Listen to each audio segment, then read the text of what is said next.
नमस्कार, India news Uttar Pradesh Uttarakhand देखना आप आपके साथ। मैं हूं आयुष सूर्यवंशी। बुलंदशहर से बड़ी खबर है। 2 ग्राम पंचायत के सचिवों पर एफआईआर की गई है। शिव कुमार और रोहताश के खिलाफ एफआईआर दर्ज हो गई है। दोनों सचिवों पर 12,09,000 रुपए निकालने का आरोप है। 3 पंचायत के बैंक खातों से पैसे निकाले गए। खंड विकास अधिकारी ने दोनों के खिलाफ एफआईआर दर्ज करा दी है। एफआईआर की कॉपी भी हम आपको दिखा रहे हैं। इनमें शिव कुमार और रोहताश का नाम दर्ज है। इन दोनों सचिवों पर 12,09,000 रुपए गलत तरीके से निकालने का आरोप है। 3 पंचायतों के बैंक खातों से पैसे निकाले गए थे। खंड विकास अधिकारी ने दोनों के खिलाफ एफआईआर दर्ज करा दी है। बड़ी और अहम खबर है बुलंदशहर से, जहां पर 2 ग्राम पंचायत सचिवों पर एफआईआर की गई है। 12,09,000 की राशि गलत तरीके से 3 खातों से निकाली गई थी। शिव कुमार रोहताश का नाम है। दोनों सचिवों पर 12,09,000 रुपए निकालने का आरोप है। दरअसल 3 पंचायतों के बैंक खातों से ये रकम निकाली गई थी। इसके बाद खंड विकास अधिकारी ने दोनों के खिलाफ एफआईआर दर्ज करा दी है। बड़ी और अहम खबर बुलंदशहर से है। तो बुलंदशहर में 2 ग्राम पंचायतों के सचिवों पर एफआईआर की गई है, जिनमें शिव कुमार और रोहताश ये 2 सचिव शामिल हैं। इनके खिलाफ एफआईआर हुई है। दोनों सचिव पर 12,09,000 रुपए निकालने का आरोप लगा हुआ है। खंड विकास अधिकारी ने दोनों के खिलाफ एफआईआर दर्ज कराई है। बुलंदशहर से बड़ी और अहम खबर। पुनीत ज्यादा जानकारी के साथ जुड़ चुके हैं। पुनीत, आखिर पूरा मामला क्या था? कार्रवाई कहां तक पहुंची?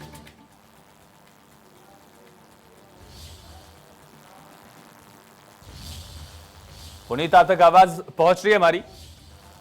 बिल्कुल आयुष, अपना क्वेश्चन दोहराएंगे। पुनीत, क्या मामला था और कार्रवाई कहां तक पहुंची है? बिल्कुल, देखिए, अगर कार्रवाई की बात करें, हालांकि पुलिस ने इस पूरे मामले पर मामला दर्ज कर लिया है, लेकिन जल्द ही उनकी गिरफ्तारी की बात कर रहे हैं। लेकिन गिरफ्तारी ये फिलहाल कब तक हो पाएगी, ये फिलहाल अभी कहना मुश्किल है। जी चलिए पुनीत, तमाम जानकारी के लिए बहुत शुक्रिया। खंड विकास अधिकारी ने दोनों के खिलाफ एफआईआर दर्ज करा दी है, लेकिन गिरफ्तारी पर अभी वक्त लग सकता है। हालांकि पुलिस की तरफ से साफ नहीं किया गया। शिव कुमार रोहताश का नाम एफआईआर में दर्ज किया गया है।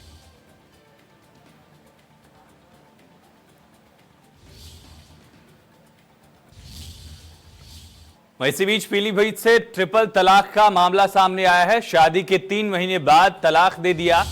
शादी के पहले प्रेम जाल में फंसाया और गर्भवती होने पर शादी की थी। गर्भपात कराकर ट्रिपल तलाक दे दिया है। न्यूरिया थाना इलाके का मामला है। पीलीभीत के न्यूरिया में पहले प्रेम जाल में फंसाया, प्रेग्नेंट होने पर शादी की, शादी के बाद अबॉर्शन कराया और उसके बाद ट्रिपल तलाक दे दिया है। 3 तलाक का यह मामला पीलीभीत से सामने आया, जहां पर पहले प्रेम जाल में आरोपी ने फंसाया और उसके बाद गर्भवती होने पर शादी की और शादी के बाद गर्भपात करा दिया। शादी के 3 महीने में ही तलाक दे दिया। बड़ी और अहम खबर है। पीलीभीत से ट्रिपल तलाक का यह मामला सामने आया। 3 तलाक का मामला सामने आया। महिला के गर्भवती होने पर शादी की थी, गर्भपात कराकर 3 तलाक दे दिया है। ये बड़ी और अहम खबर है पीलीभीत से। पीलीभीत में 3 तलाक का मामला सामने आया। इस वक्त की बड़ी और अहम खबर। वहीं कृषि मंत्री सूर्य प्रताप शाही का कृषि विधेयकों पर उन्होंने कहा कि किसानों की हितैषी का यह बिल है। इस बिल से किसान को छूट मिल जाएगी कि वो अपना माल किसी भी बाजार में बेच सकता है। जो स्टाफ के कारण खरीदारी कम होती थी, उसके भीतर भी छूट दी जाएगी कि किसान आसानी से खरीदारी कर सके। जो लोग इस बात को कह रहे हैं और विरोध कर रहे हैं, कल परसों तक ये कहते थे कि किसान को अपना भाव तय करने का अधिकार होना चाहिए, और अगर सरकार ने अधिकार दे दिया तो उनके पेट में दर्द हो रहा है। देवरिया में सूर्य प्रताप शाही प्रदेश के मंत्री ने, ये कृषि मंत्री ने निशाना साधा विपक्ष पर भी, और किसानों को विश्वास में लेने की कोशिश की है कि किसान हितैषी बिल। और कल जो है देश की पार्लियामेंट ने उसको बहुमत के साथ जो है वो स्वीकृत किया हुआ है। यह किसानों के का हितैषी ये दोनों अधिनियम हैं, और जिसके माध्यम से किसान को इस बात की छूट मिल जाएगी कि वो अपना माल कहीं पर भी बाजार में कहीं पर भी बेच सकता है। एक देश एक बाजार के रूप में खरीद किए जाने से किसान अपने माल को कहीं पर भी बेचने के लिए स्वतंत्र होगा जब तक पाबंदी थी।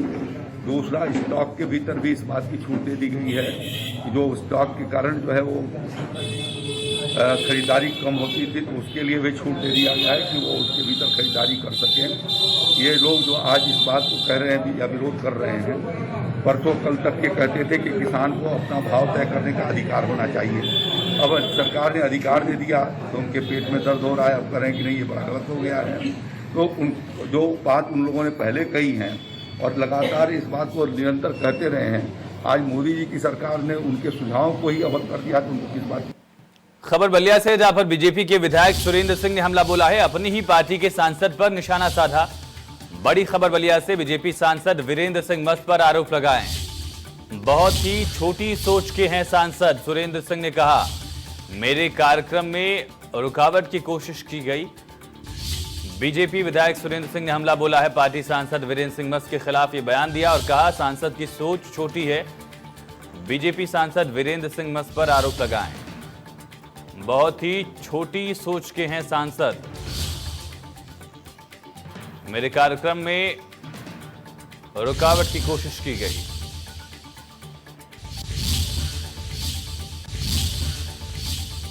वो भी रहने वाले आ जाएंगे तो क्या भाई, वो भी रहने वाले आ जाएंगे, ठीक है, हो जाएगा भाई। हमारे सांसद है, वो कोई दिक्कत नहीं, उनका भी नाम लिखवाए, लेकिन उस छोटे मन के हृदय के आदमी का नाम लिखिए। आप जाइएगा तो वहां पर एक पत्थर लगा होगा 200 मीटर सीसी का,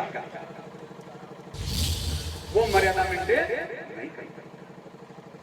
और इस कार्यक्रम को रोकने के लिए डीएम से बहुत ही, आपने कहा डीएम से मैंने एक दिन कहा, और सुन लो तुम्हारे भी कुछ लोग चमचे होंगे यहाँ, बता देना उस माफिया को, उस पापी को बता देना कि सुरेंद्र सिंह जब 3 प्रांत के माफियाओं से नहीं डर सका तो तुम्हारे जैसे पगड़ी वाला माफिया से डरने वाला इस जीवन में नहीं है। और इसी बीच बागपत से बड़ी खबर है, समाजवादी पार्टी के नेता अभय वीर यादव को नजरबंद कर दिया गया है। पुलिस ने फार्म हाउस में नजरबंद कर दिया और फार्म हाउस के बाहर भारी पुलिस बल की तैनाती है, जहां पर सीओ समेत कई थानों की फोर्स तैनात है। दरअसल अभय वीर ने कलेक्ट्रेट के घेराव का ऐलान कर दिया था। दरअसल जहरीली शराब से 7 लोगों की मौत के बाद घेराव का ऐलान किया गया था सपा नेता की तरफ से, जिसके बाद बागपत की पुलिस पहुंची और उनके फार्म हाउस में ही उन्हें नजरबंद कर दिया गया है। सीओ समेत भारी पुलिस बल की तैनाती भी है। कलेक्ट्रेट का घेराव करने का ऐलान अभय वीर यादव ने किया था। बीजेपी नेता का दबाव है, स्थानीय विधायक का दबाव है, तो इस कारण से मुझे नहीं लगता यहाँ पे जांच निष्पक्ष होगी। तो मैं सीबीसीआईडी की मांग की है। और तीसरा, इन्हें सभी को, पीड़ित पर से 7 लोग हैं, इन लोगों को 7 मृतक परिवारों को 10-10 लाख रुपए का मुआवजा दिया जाए। और आप देख ही रहे हैं, सुबह 7 बजे से बाहर आपने देखा होगा पूरी बटालियन लगा रखी है, 4 थानों की फोर्स लगा रखी है, जैसे हम आतंकवादी हों। अरे हम अब समाजवादी अपनी बात कहने जा रहे हैं। आज राष्ट्रीय अध्यक्ष जी के कहने पे हम ये आंदोलन कर रहे हैं। इसमें माननीय मुख्यमंत्री जी का भी यही कहना है कि भाई इसमें हम सीबीसीआईडी की मांग करें। और मैं आपको बोल रहा हूँ कि अगर ये सपा सरकार में इस तरह हुआ होता तो माननीय मुख्यमंत्री अखिलेश जी मुख्यमंत्री होते तो ये सब लोग ये सरगना हिरासत में होते और मुआवजा भी मिला होता पीड़ित परिवार। वहीं लोकसभा में कृषि बिल पेश और पास होने पर देश की सियासत में घमासान छिड़ गया। यहां तक कि बीजेपी की सहयोगी अकाली दल ने खुलकर मोदी सरकार का विरोध किया है। वहीं गहमा गहमी उत्तर प्रदेश की सियासत में भी खूब दिख रही है। बसपा सुप्रीमो मायावती ने ट्वीट कर केंद्र सरकार पर किसानों को भरोसे में न लेने का आरोप लगाया। वहीं समाजवादी पार्टी ने भी बीजेपी को किसान विरोधी बताया है। केंद्र सरकार द्वारा जो कृषि विधेयक लाया गया है वह किसानों के साथ धोखा है, किसान विरोधी है। पूरे देश का किसान आज सड़कों पर है, आंदोलित है, आक्रोशित है। कांग्रेस पार्टी ने भी लगातार सड़कों पर और सदनों में अपना विरोध दर्ज कराया है।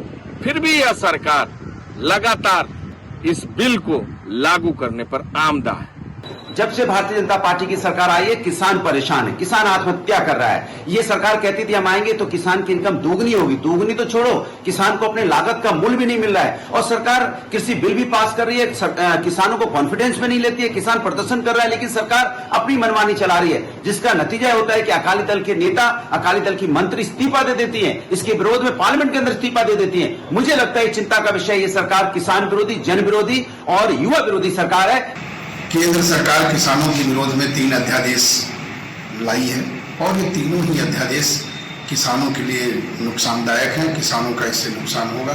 तीनों अध्यादेश किसान विरोधी हैं और राष्ट्रीय लोकदल इस किसान विरोधी अध्यादेश का पुरजोर विरोध करेगा। सरकार मंडियों को खत्म करना चाहती है।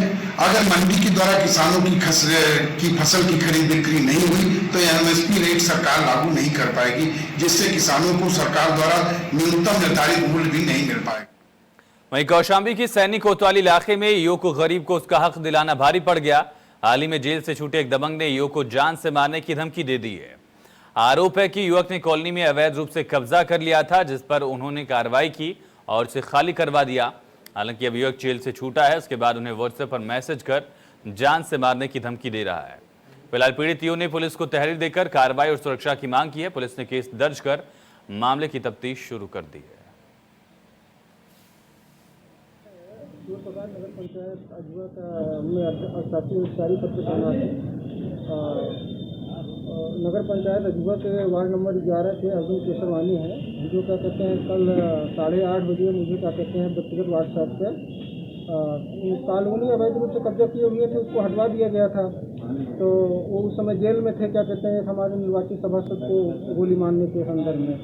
तो वहाँ से जब से आए हैं वो क्या कहते हैं तब से उनका बस यही मंतव्य है, क्या कहते हैं किस तरह उनका क्या कहते हैं कॉलोनी अवैध रूप से खाली कराई गई थी, आज जो वैध था उसको कब्जा करा दिया गया था।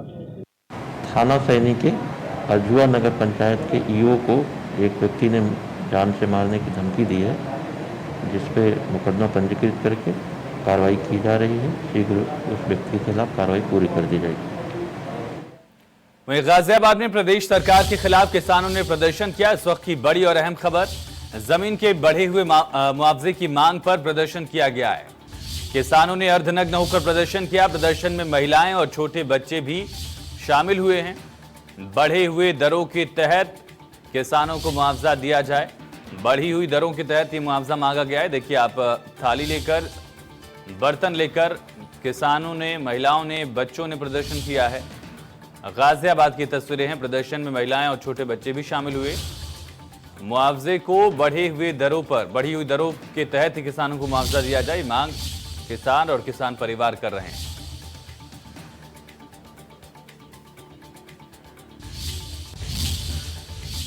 और इसी बीच राजधानी लखनऊ से बड़ी खबर है। सपा प्रतिनिधि दल राजभवन पहुंचा है। राज्यपाल आनंदीबेन पटेल से प्रतिनिधिमंडल मुलाकात करेगा। प्रदेश अध्यक्ष नरेश उत्तम पटेल की अध्यक्षता में दल पहुंचा है। एमएलसी सुनील साजन, उदयवीर सिंह, आनंद भदौरिया शामिल हैं इसमें।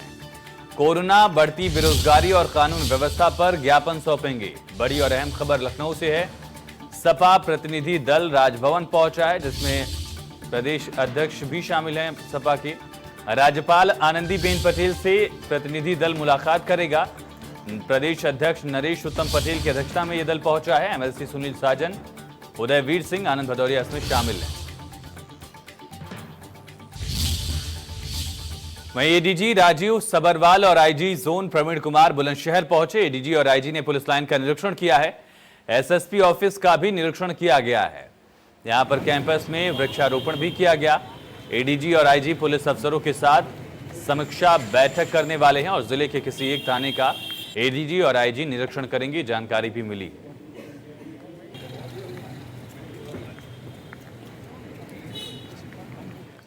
खबर बलिया से है, जहां पर एक तरफा प्यार में पागल आशिक की गुंडाई दिखी। आशिक ने नाबालिग लड़की को धमकी दी है, मेरे अलावा किसी और से हुई शादी तो दोनों को मारूंगा गोली, इस तरह से कहा गया है।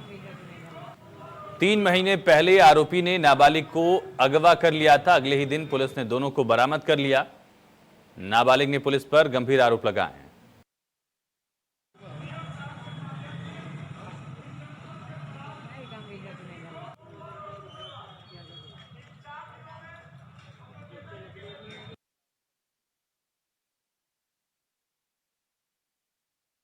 मामले में आए क्योंकि हम बहुत सी जगह गए, मेरी सुनवाई नहीं हुआ गई, इसलिए आज हम यहाँ पर आए। एक लड़का है जो हमको बहला फुसला था, 7 जून को लेकर चला गया था एक दिन के लिए, और हमसे वो अभी 3 महीना बीत गया। वो हमसे बहुत ज़बरदस्ती कर रहा है, बोल रहा है कि वो मुझसे शादी करो।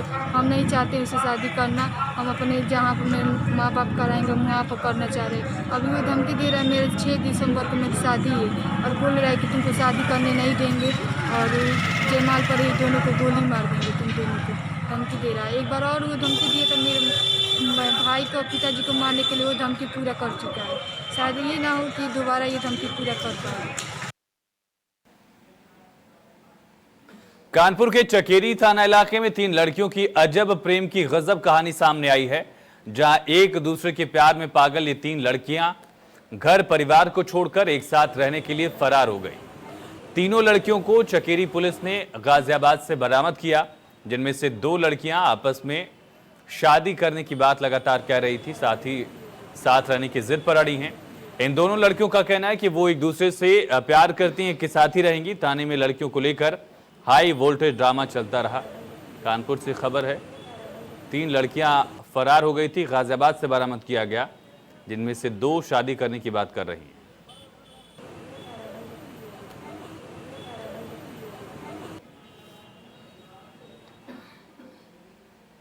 और इसी बीच गोंडा से खबर है, हाई टेंशन लाइन में फॉल्ट आ गई, टूटकर 33,000 लाइन का तार गिर गया। बिजली गुल होने से अंधेरे में 3 लाख की आबादी रह रही है। 12 घंटे बाद भी फॉल्ट ठीक करने अफसर नहीं पहुंचे। लोगों ने बिजली कर्मियों पर लापरवाही का आरोप लगाया है। बताया जा रहा है कि आए दिन लाइन ट्रिपिंग से गायब रहती है बिजली, और लोगों के लिए भी बिजली के जर्जर तार मुसीबत का सबब बने हुए हैं। दरअसल धानेपुर का ये पूरा मामला है। धानेपुर बिजली विभाग की लापरवाही सामने आई है। खबर मिर्जापुर से, यूपी पुलिस का वसूली का एक नया तरीका यहां पर दिखा। पुलिस प्राइवेट लोगों से अवैध वसूली कराती है। दरअसल सिपाहियों पर रिस्क होने से प्राइवेट आदमी वसूली करने लगे हैं। यूपी पुलिस के लिए प्राइवेट लोगों को लगाकर थाने के गेट के सामने अवैध वसूली करवाई जाती है। वसूली का वीडियो सोशल मीडिया पर वायरल है। मडियान पुलिस पर अवैध वसूली का आरोप है। देखिए किस तरीके से पहले खाकी वसूली करती थी, अब खाकी ने नौकरी देना शुरू कर दिया है, प्राइवेट लोगों को वसूली पर रखा गया है। देखिए एक शख्स जो है वो गाड़ी को रुकवाता है, कहता है गाड़ी साइड करो, थाने के ठीक सामने। आखिर इसकी हिमाकत कैसे हुई? अगर पुलिस की मिलीभगत नहीं है तो ऐसा बिल्कुल नहीं हो सकता। अलीगढ़ के इकराबाद थाना इलाके में कुछ लोगों ने करीब 45 हैंडपंप लगवाए थे, लेकिन इन हैंडपंप के लगाने का जिला प्रशासन से परमिशन नहीं लिया गया था। और जबकि हैंडपंप के आसपास बने चबूतरे और वहां लगे शिलालेख पर अरबी भाषा में संदेश लिखा हुआ था। उस पर कुवैत का झंडा और तिरंगा भी उकेरा हुआ था, लेकिन तिरंगे की 24 तीलियों की जगह केवल 8 तीलियां देखकर ग्रामीण नाराज हो गए। नाराज लोगों ने विधायक रविंद्रपाल सिंह से शिकायत की, जिसके बाद विधायक ने डीएम से शिकायत दी। थाना अकराबाद में 2 लोगों के खिलाफ मुकदमा भी दर्ज कराया गया है। डीएम ने मामले में जांच कराते हुए चबूतरे और शिलालेखों को हटाने के आदेश दिए, जबकि हैंडपंप जनता के लिए लगे रहने के लिए निर्देशित किया गया है। दरअसल प्रशासनिक मशीनरी जब तक उसको तोड़ पाती, इससे पहले ही ग्रामीणों ने अपना गुस्सा अरबी फारसी वाले कुवैत के झंडे वाले शिलालेख को तोड़कर अपना गुस्सा निकाल लिया।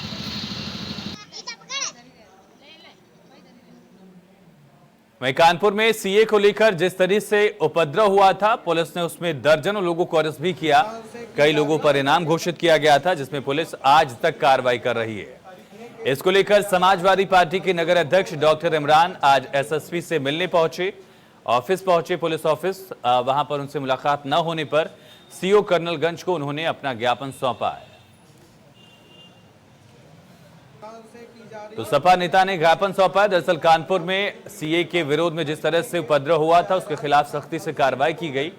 तमाम पहलू को लेकर सपा के नेता और डॉक्टर एसएसपी ऑफिस पहुंचे थे ज्ञापन देने, हालांकि एसएसपी न मिले। इसके बाद कर्नलगंज के पुलिस अधिकारी को उन्होंने ज्ञापन दिया है और आरोप लगाया। इस ज्ञापन में जिक्र किया गया कि पुलिस ने बदले की भावना से कार्रवाई की है।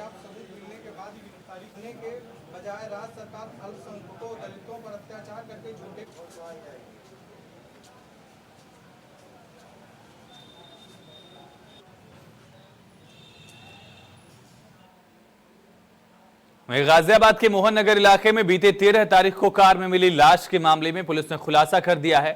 मरने वाले युवक की पहचान कैब ड्राइवर सिकंदर के रूप में हुई।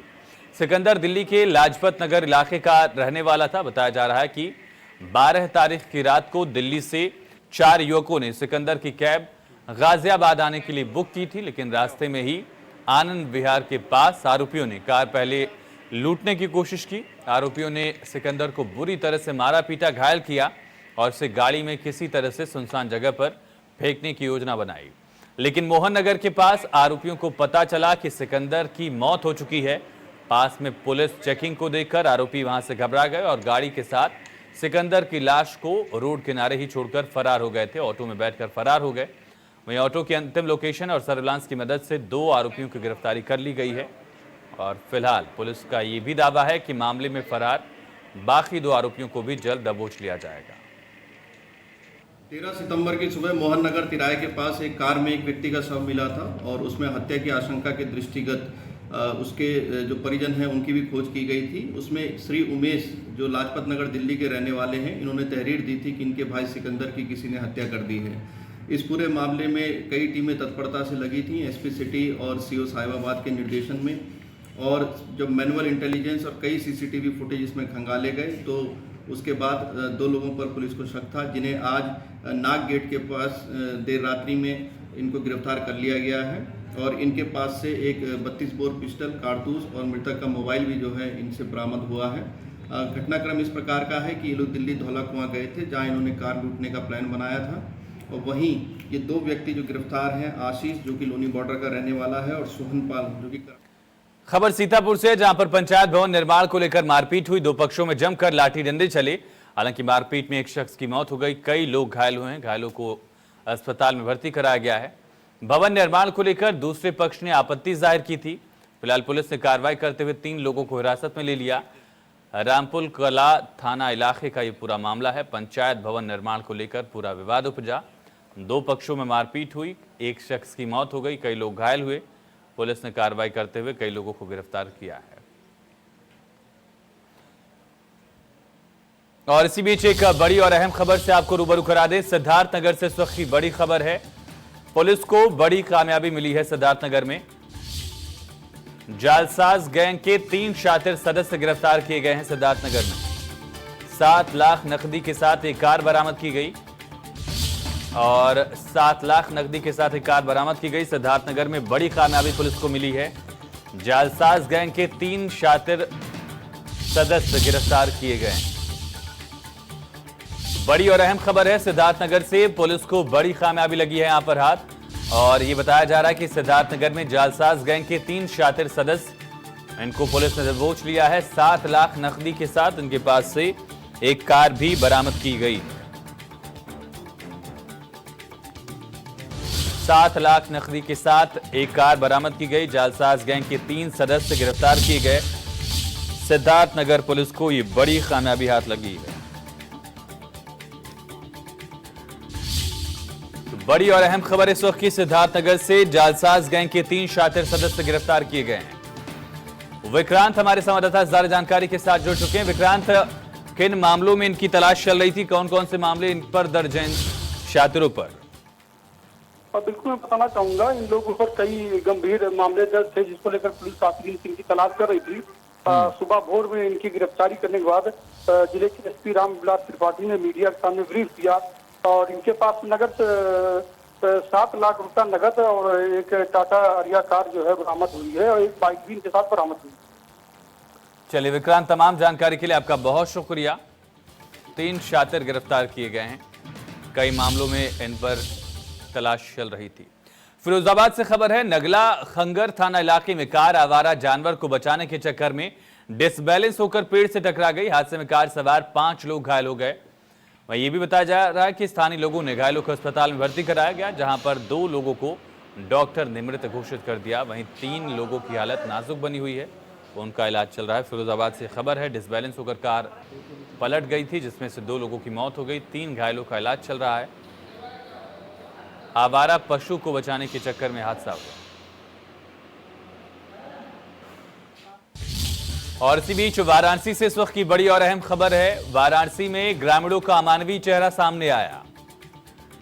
वाराणसी में ग्रामीणों ने बुजुर्ग महिला का शव नहीं दफनाने दिया। पिछले 3 दिन से रखा है महिला का शव और गांव के लोग दफन नहीं करने दे रहे। प्रधान ने अपने बगीचे में बंजारा का शव रखा है। बंजारे जाति से नाता रखती थी महिला। भूत प्रेत के भय के चलते ग्रामीण विरोध कर रहे हैं। 3 दिन से शव रखा हुआ है लेकिन ग्रामीण मानने को तैयार नहीं है। शव दफन करने की इजाजत नहीं दी जा रही। ग्रामीणों की तरफ से लगातार विरोध किया जा रहा है और इसी वजह से 3 दिन से महिला का शव, बुजुर्ग महिला का शव जो है वो गांव में ही रखा हुआ है। पिछले 3 दिन से महिला का शव रखा है। भूत प्रेत का साया बताकर गांव के लोग विरोध कर रहे हैं। प्रधान ने अपने बगीचे में रखा है बंजारा जनजाति से ताल्लुक रखने वाली इस महिला का शव।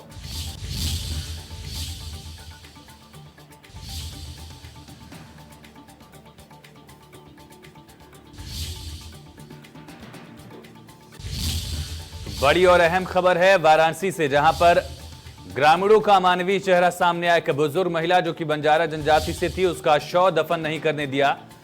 बताया जा रहा है कि ग्रामीणों का तर्क यह है कि महिला पर भूत प्रेत का साया था और शव दफन करने से ये साया गांव के और लोगों पर आ सकता है। इस तरह का बेतुका तर्क दिया जा रहा है। ये भी बताया गया कि भूत प्रेत के भय के चलते ग्रामीण विरोध कर रहे हैं और उसके अलावा एक बागीचे में ही 3 दिन से शव पड़ा हुआ है। संतोष ओझा हमारे संवाददाता ज्यादा जानकारी के साथ जुड़ चुके हैं। संतोष, इतना गंभीर मामला, क्या वहां पर प्रशासन और पुलिस की तरफ से कोई कदम नहीं उठाया जा रहा? आयुष, निश्चित तौर पे ये एक अवानीय चेहरा का एक बड़ा रूप है और निश्चित तौर पे जहां तक प्रशासन की बात की जाए तो प्रशासन पूरे मामले में चुप्पी साधा हुआ है। मामले की यदि बात करें तो मामला ये काशीपुरा गांव का है। ये 3 दिन पहले एक बुजुर्ग बंजारन की मौत होती है और शव दफनाने के लिए बगल के गांव के कब्रगाह में वो जगह की डिमांड करते हैं, लेकिन ऐसा नहीं होने दे रहे हैं ग्रामीण।